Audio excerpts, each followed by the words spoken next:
4 अप्रैल को ऐसी जानकारी निकलकर सामने आई थी कि इजरायली प्रधानमंत्री बेंजामिन नेतन्याहू अमेरिकी राष्ट्रपति डोनाल्ड ट्रंप के बुलावे पर आगामी 7 अप्रैल को यूएस का दौरा कर सकते हैं। और आज 7 अप्रैल है, लेकिन इस दिन से ठीक पहले 6 अप्रैल को ही इजरायली डिफेंस फोर्स ने फिलिस्तीन के प्रमुख शहर गाजा पट्टी पर एक बार फिर बारूदी बारिश की है।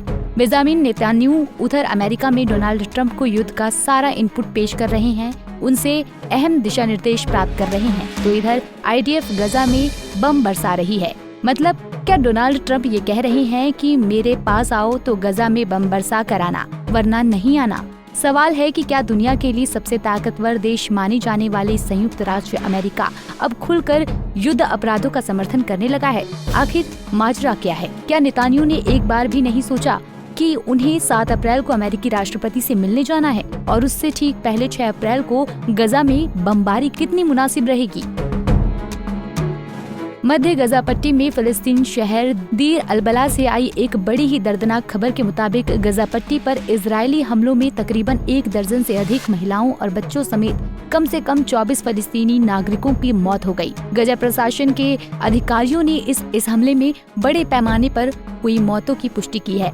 बता दें कि इजरायल ने पिछले महीने हमास के साथ युद्ध विराम समाप्त कर दिया था और हवाई और जमीनी हमले फिर से शुरू कर दिए थे। इजरायली सुरक्षा बलों ने ताबड़तोड़ हमला करते हुए क्षेत्रों पर कब्जा किया था ताकि हमास पर नए युद्ध विराम समझौते को स्वीकार करने और शेष बंधकों की रिहाई के लिए दबाव बनाया जा सके। बीती रविवार की रात को किए गए नवीनतम इजरायली हमलों में दक्षिणी शहर खान यूनिस में एक तंबू और एक घर को निशाना बनाया गया, जिसमें 5 पुरुष, 5 महिलाएं और 5 बच्चे मारे गए।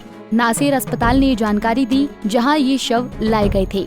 इतना ही नहीं, गजा में घायलों के लिए एड़ी से चोटी तक का जोर लगाने वाली फिलिस्तीन रेड क्रिसेंट सोसाइटी के मुताबिक गजा में अन्य बचाव कर्मियों के साथ मारे गए एक सहायता कर्मी के सेलफोन से बरामद एक वीडियो में उनके अंतिम क्षण दिखाए गए, जिसमें स्पष्ट रूप से चिन्हित एम्बुलेंस और आपातकालीन लाइटें भारी गोलीबारी के दौरान चमकती हुई दिखाई दे रही हैं। बता दें कि संयुक्त राष्ट्र और फलस्तीनी रेड क्रिसेंट सोसाइटी के अनुसार ये सहायता कर्मी 23 मार्च को इजरायली बलों के हमले में मारे गए 15 मानवीय कर्मियों में से एक थे। इसी घटनाक्रम के बारे में जानकारी देते हुए सोशल मीडिया प्लेटफॉर्म एक्स पर बीती 5 अप्रैल को गजा नोटिफिकेशन नामक एक हैंडल से एक वीडियो और एक फोटो शेयर करते हुए लिखा गया कि या रब मुझे माफ कर दो, माँ मुझे माफ कर दो, मैंने जान बचाने के लिए ये रास्ता चुना, वे हमारे लिए आए, इजरायली सेना। कैमरे पर कैद हुआ ये एक भयानक युद्ध अपराध। ये फिलिस्तीनी चिकित्सक रेड के अंतिम रिकॉर्ड किए गए शब्द थे, जो उसके फोन पर मिले एक खौफनाक वीडियो में कैद थे, जब उसे और उसके 15 साथियों को दक्षिणी गाजा के राफा के तेल अल सुल्तान में इजरायली सेना द्वारा मार डाला गया था। अंतर्राष्ट्रीय रेड क्रॉस के साथ पूर्व समन्वय के बाद नागरिक सुरक्षा और रेड क्रिसेंट की टीमें घायलों की सहायता के लिए क्षेत्र में दाखिल हुई। उनका इरादा कोई बचाव अभियान नहीं था, बल्कि एक नरसंहार था। सभी 16 पैरामेडिक्स को मार दिया गया। बाद में उनके शव इजरायली सैन्य बैरकों के पास दफनाए पाए गए। हर एम्बुलेंस और अग्निशमन वाहन को जानबूझकर नष्ट कर दिया गया। मानवीय उपकरणों को स्पष्ट रूप से चिन्हित किया गया, राख में बदल दिया गया। ये कोई दुखद गलती नहीं थी, ये एक सुनियोजित निर्मम युद्ध अपराध था। ये मानवता पर सीधा हमला है तथा युद्ध में चिकित्सकों की सुरक्षा करने वाले प्रत्येक कानून का उल्लंघन है।